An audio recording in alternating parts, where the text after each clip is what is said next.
Iguaçu é suficiente para garantir a classificação para as oitavas de final. E pro Vasco na Copa do Brasil. Precisa ganhar bem do Santos para seguir na competição.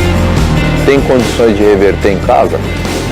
Não é simples, não é uma situação simples, mas o futebol, as circunstâncias de repente fazer um gol logo no início, né? Circunstâncias diferentes e a mesma emoção. A emoção de uma quarta-feira decisiva. Quarta-feira do jeito que a gente gosta. Boa tarde pra você, ó. Daqui a pouco notícias do Flamengo, jogão de hoje à noite na Globo e também do Vasco. Fluminense joga amanhã contra o Santa Cruz lá no Recife, jogo de volta da Copa do Brasil. Além do Ganso, o Fluminense não vai ter também o lateral Ezequiel, proposta do Bahia. Foi dispensado pela diretoria. Nada como uma boa conversa para resolver problemas. E o Fernando Diniz tem pelo menos um. O desfalque de Ganso com uma lesão na coxa. O Ganso é uma liderança, né? Uma liderança técnica, né? É um cara que tem bastante experiência, que passa essa experiência pra gente. Então a gente perde com o Ganso fora em qualquer jogo, né? Pelo menos o Bruno Silva, que estava ali no papo com o treinador, volta após cumprir suspensão. O Fluminense não quer perder a vaga nem os 2.400.000 reais que vai embolsar em caso de classificação. Em 5 jogos na Copa do Brasil, nenhuma derrota e nenhum gol sofrido. Depois de vencer o Santa Cruz por 2-0 no Maracanã, a equipe pode até perder por um gol de diferença que avança na competição. A parte defensiva sempre tem ido bem, né? A gente espera continuar assim, atacar sem ficar exposto atrás, defender sabendo o que quer atacar. O Fluminense enfrenta o Santa Cruz como visitante, mas para alguns jogadores do elenco a situação é bem diferente. Com certeza é como jogar em casa, né? Eu saí de casa muito cedo para buscar esse sonho que era me tornar jogador de futebol. Então cada oportunidade de jogar lá na minha terra é um prazer sempre, né? Vai ter familiares, amigos. Além do Nino, Everaldo é pernambucano da capital Recife. Cara, eu tenho que confessar que o mais alegre, o mais animado do vestiário é o Everaldo.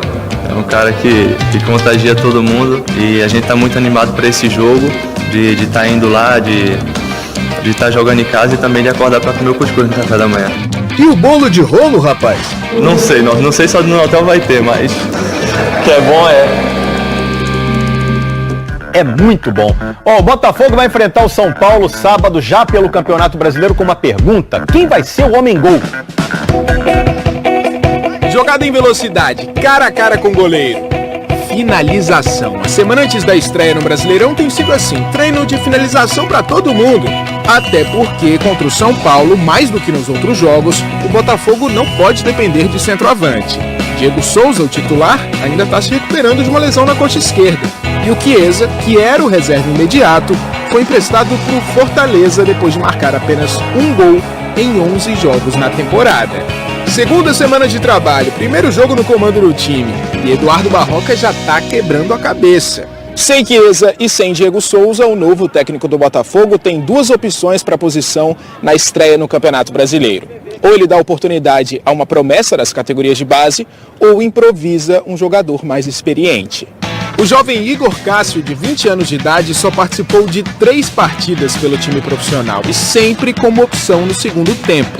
A tendência é que o Eric, artilheiro do Botafogo na temporada com 7 gols, jogue mais uma vez como falso 9, função que ele já fez na derrota para o Volta Redonda e no empate com o Vasco no Campeonato Carioca. É diferente, né? A gente jogar com um jogador de referência e jogar com um jogador de mais mobilidade na frente. A gente não pode cruzar tantas bolas na área, não pode estar usando o jogador de referência ali. Eu acho que se a gente não for jogar com esse jogador de referência, a gente vai ter que aprender ele a jogar com um jogador mais de mobilidade, usando as costas ali para poder surpreender o adversário. Neymar, ontem e hoje. Diego Souza, ontem e hoje. Paulo Henrique Ganso, ontem e hoje. Dedé, ontem e hoje. Eu, ontem e hoje. Bom, tirando eu, que continuo aqui no Globo Esporte, todos esses personagens estão trabalhando em outro lugar. Mas em 2011, estavam no mesmo campo.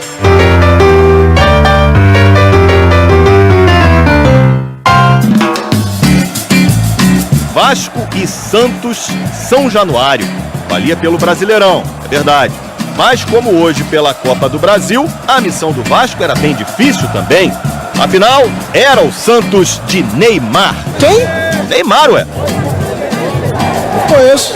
Neymar, que surgiu no Santos, foi pro Barcelona, PSG, joga na seleção. Ele era o cara. Dedé vai botar o Neymar, ó, no bolso. O Vasco tinha uma dupla de zaga realmente de respeito. Eu tenho Dedé Kembauer, rapaz. Quem é Neymar? Neymar, que surgiu no Santos, foi pro Barcelona, pro PSG, joga na seleção. Ele era o cara. Dedé Kembauer. É, rapaz, Anderson Maldini. Melhor zaga do Brasil. O torcedor vascaíno andava empolgado comparando a zaga do Vasco a lendas da posição. O Dedé ao alemão Beckenbauer. O Anderson Martins ao italiano Paolo Maldini. Exageros à parte, os dois realmente colocaram o Neymar no bolso naquele jogo. Pois é, ontem o jogo do Vasco era contra o Neymar, badaladíssimo, não arrumou nada com a zaga, Dedé, Anderson Martins perfeitos na bola, na moral. Quem voou foi o Diego Souza. Fala, Neymar. Eu vou falar uma palavrinha só, falar do jogo. Não vai falar, amigão.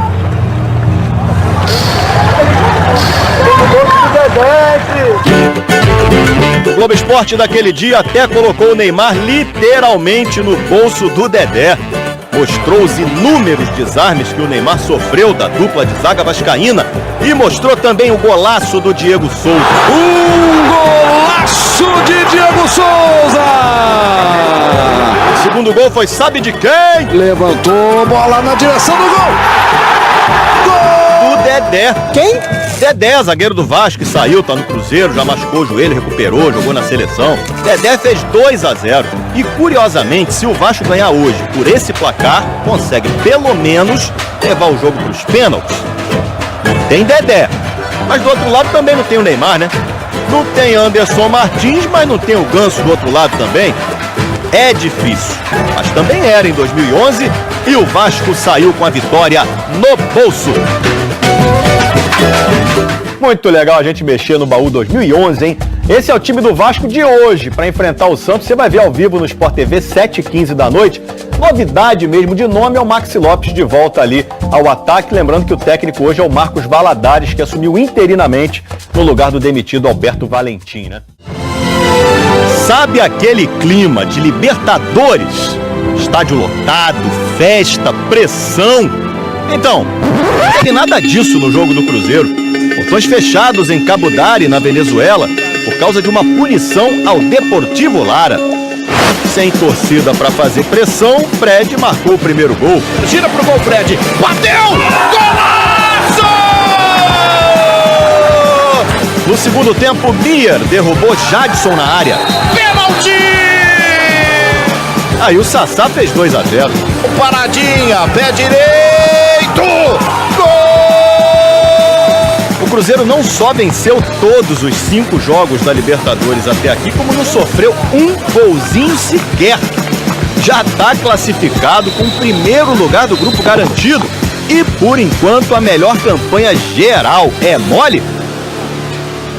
É, só que o maior rival do Cruzeiro, o Atlético, esse já está eliminado, jogou no Mineirão, foi derrotado pelo Nacional de Montevidéu, gol do Carbaggio por cobertura. Aliás, um belo gol do Carbaggio, deu uma carbadinha lá. Foi lá por cima do Vitor e morreu lá. O Grêmio venceu do Libertad, fora de casa. Os 2 gols foram do Everton Cebolinha, aquele primeiro lindo. E esse aí ganhou na marra, depois soltou a bomba. O Grêmio venceu por 2-0. Tá vivo na Libertadores.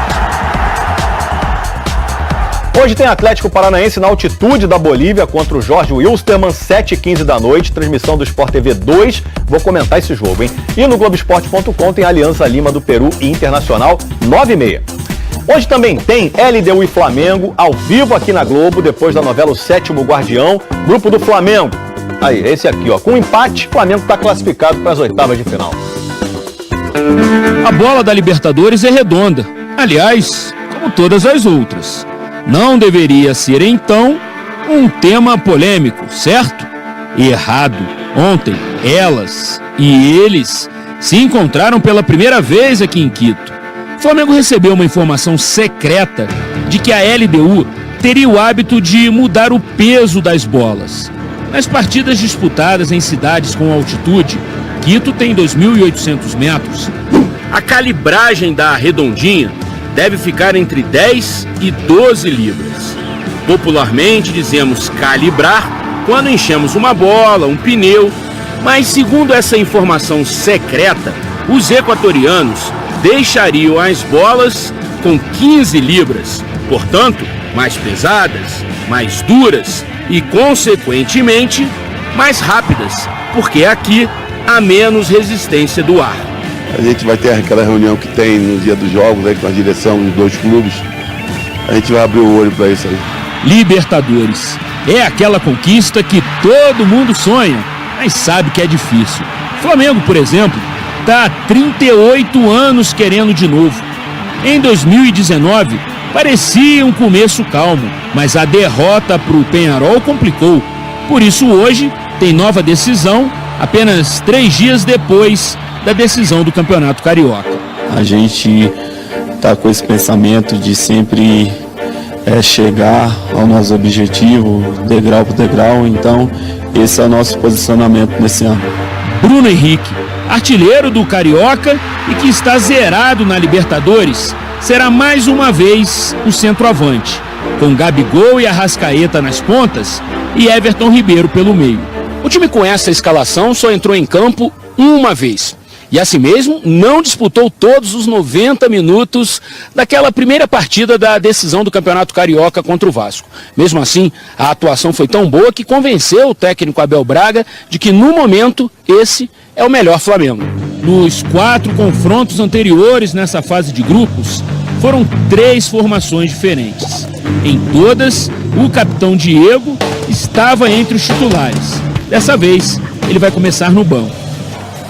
Ficamos assim, a melhor versão do Flamengo 2019 vai para o seu jogo mais importante na temporada. Dessa vez, até com polêmica, o peso da bola. O que para os rubro-negros talvez nem seja tanta novidade, porque quando se trata de Libertadores, é tipo essa estátua, é um peso danado.